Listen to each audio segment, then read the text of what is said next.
إن الحمد لله نحمده ونستعينه ونستغفره ونعوذ بالله من شرور أنفسنا ومن سيئات أعمالنا. من يهده الله فلا مضل له ومن يضلل فلا هادي له. ونشهد أن لا إله إلا الله ونشهد أن محمدا عبده ورسوله. اللهم صل على سيدنا محمد وعلى آله وأصحابه أجمعين. قال الله تعالى في كتابه العزيز بعد أعوذ بالله من الشيطان الرجيم: يا أيها الذين آمنوا اتقوا الله حق تقاته ولا تموتن إلا وأنتم مسلمون. يا أيها الذين آمنوا اتقوا الله وقولوا قولا سديدا يصلح لكم أعمالكم ويغفر لكم ذنوبكم ومن يطع الله ورسوله فقد فاز فوزا عظيما. يا أيها الناس اتقوا ربكم الذي خلقكم من نفس واحدة وخلق منها زوجها وبث منهما رجالا كثيرا ونساء واتقوا الله الذي تساءلون به والأرحام إن الله كان عليكم رقيبا. ثم أما بعد، فإن أصدق الحديث كتاب الله وإن أفضل الحديث هدي محمد صلى الله عليه وسلم وشر الأمور محدثاتها وكل محدثة بدعة وكل بدعة ضلالة وكل ضلالة في النار. Al-Imam Al-Bukhari merekodkan di dalam Sahih Al-Bukhari di dalam 412 daripada Ibnu Abbas radhiyallahu anhu, Nabi sallallahu alaihi wasallam bersabda: "Ni'matan maghbun fihima katsirun minan nas." Ni'matan maghbun fihima katsirun minan nas, as-sihhatu wal faragh. Nabi sallallahu alaihi wasallam sebut, dia kata dua nikmat. Nikmatan, dua nikmat yang mana maghbun fihima katsirun minan nas, yang ramai orang terpedaya dengannya, diperdayakan oleh dua nikmat ini. As-sihhatu wal faragh, kesihatan dan masalah, waktu sihat dan juga waktu lapar. Al-Imam Ibn Jauzi berkata, mungkin terjadi seseorang itu sihat tetapi dia tidak mempunyai waktu yang banyak kerana menguruskan hal keadaan, hal ehwal dunia. Mungkin juga terjadi orang yang mempunyai masa lapang, masa dia banyak, tetapi dia tak sihat pula. Apabila kedua-dua perkara tersebut, sihat pun tidak, masa lapang pun tidak ada, berkumpul di dalam satu tempat, maka kemalasan akan mengalahkan dia daripada dia melakukan ketaatan kepada Allah. Jadilah dia sebagai orang yang terpedaya, atau dalam bahasa disebut sebagai maghbun. Dan tuntasnya yang disebutkan oleh Ibn Jauzi lagi, dunia ini adalah mazra'atul akhirah, tempat kita cari hasil di hari akhirat nanti, ladang-ladang pada hari akhirat. Dan dunia juga adalah perniagaan yang mana kita akan ambil hasilnya di hari akhirat nanti. Kita tengok keuntungannya di hari akhirat nanti. Sesiapa yang menggunakan waktu lapang dia dengan ketaatan kepada Allah, menggunakan waktu sihatnya kepada ketaatan kepada Allah, maka dia akan menjadi marbutah. Tahu maksud marbutah? Marbutah maksudnya dia akan menjadi orang yang bahagia. Tetapi jika dia menggunakan kedua-dua nikmat berkenaan kepada jalan kemaksiatan, jalan kederhakaan kepada Allah, maka dia akan menjadi marbun, dan dia bertepatan dengan hadis yang kita baca. Apabila seseorang itu sihat, maka dia mampu berdiri untuk solat. Nak bangkit solat senang, nak pergi masjid pun senang. Kalau nak pergi Mekah, dapat duit, dapat haji dah, naik nama ke haji dah, nak pergi haji dah ni pun boleh, sebab senang, kuat tenaga. Dia mampu untuk melakukan perintah Allah serta meninggalkan larangan Allah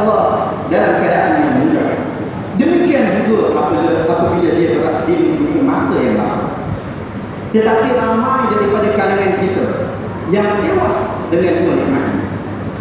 Betapa banyak ibadah yang kita lalaikan ketika berada dalam keadaan sihat dan waktu lapar. Kemudian bila kita sakit, kita pun kata, alangkah bagusnya jika aku sihat. Kalau aku sihat, aku naklah bangun pergi masjid. Jadi nak pergi masjid. Setiap hari dan setiap waktu aku nak pergi masjid. Nak solat di masjid. Ada duit banyak lah, tapi badan tak sihat.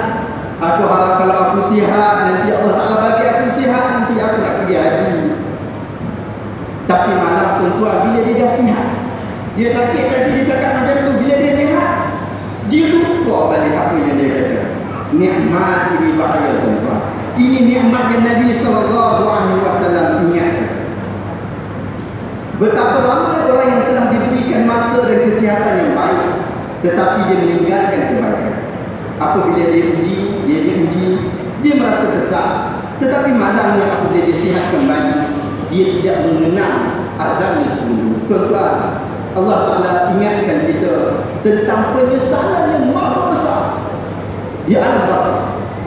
Di dalam surah Al-Mu'minun ayat 99 hingga 100. Dua ayat ini Allah Ta'ala sebutkan. Allah Ta'ala gambarkan kepada kita berkaitan tentang peristiwa yang berlaku di alam barzakh.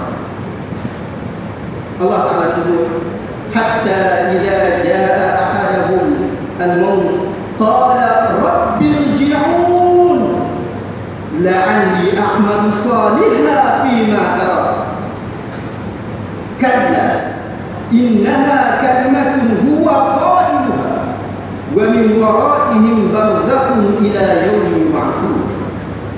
Allah Ta'ala kata, ada orang kufur dan ingkar daripada perintah Allah kepada perintah Allah ini. Bila sampai ajal maut kepada mereka, mereka pun berkata, Rabbirji'un, ya Allah, bagi kami balik ke dunia semula. Untuk apa? La'alli a'malu salihah, supaya aku dapat buat amal kebaikan yang mana aku tinggalkan dekat muka bumi ini. Dia minta balik.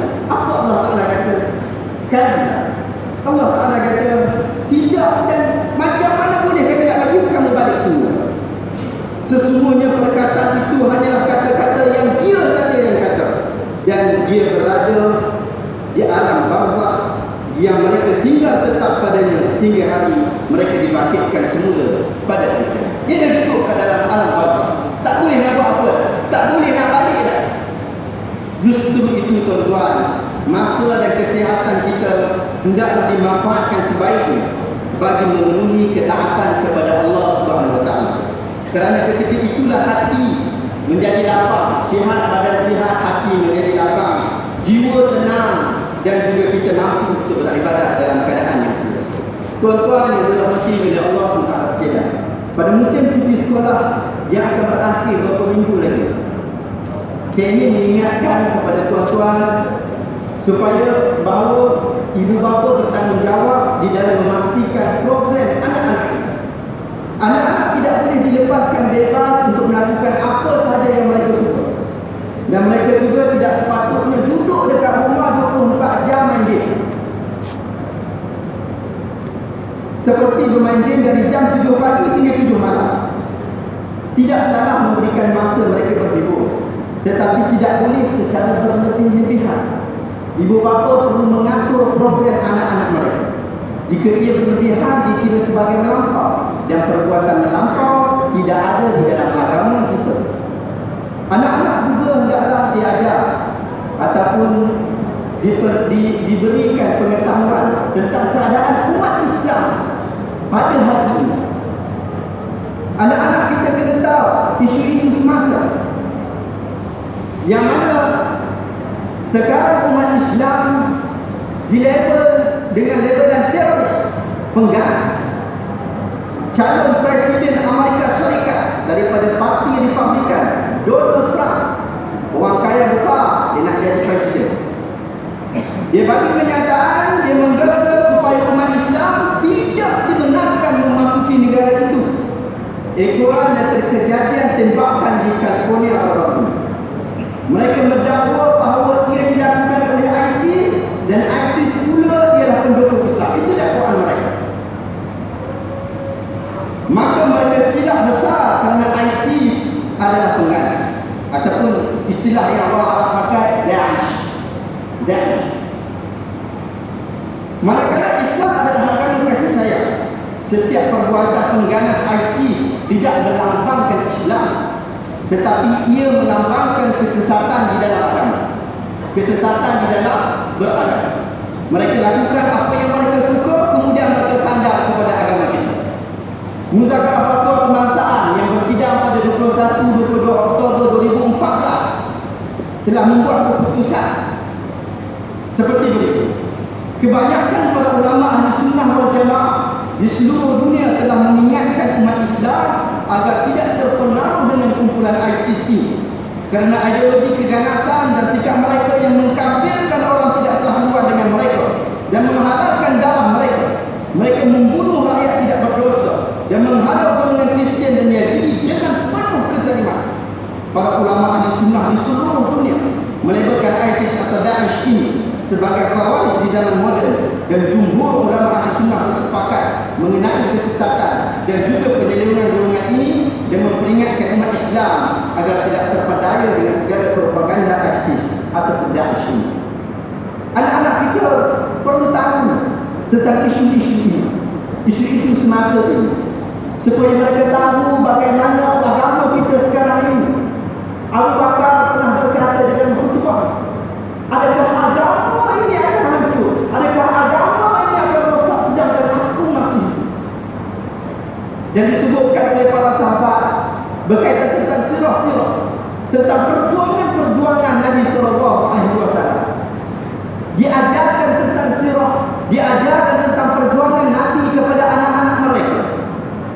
Para sahabat ajar sirah seperti mana mereka ajar membaca Al-Quran, supaya kita tahu tentang keadaan agama kita. Justru itu sebagai cadangan untuk pengisian anak-anak di waktu cuti sekolah, maka berikut dikongsikan beberapa aktiviti yang boleh direncanakan. Yang pertama, menghadiri kelas-kelas pemantapan Al-Quran dan Sunnah. Kelas-kelas seperti ini sebagai tambahan yang apa yang telah mereka belajar di sekolah dahulu. Dan pelajaran Al-Quran dan Sunnah penting bagi menguatkan jati diri anak-anak kita. Yang kedua, cadangan daripada pihak Jabatan Agama juga adalah melancong dan berpelah. Sekiranya kewangan mencukupi dan telah disediakan untuk menghadapi 2016, maka bawalah anak-anak untuk ambil angin luar. Bawa mereka untuk rehat dan bergembira. Bahkan menggembirakan keluarga juga adalah satu amalan.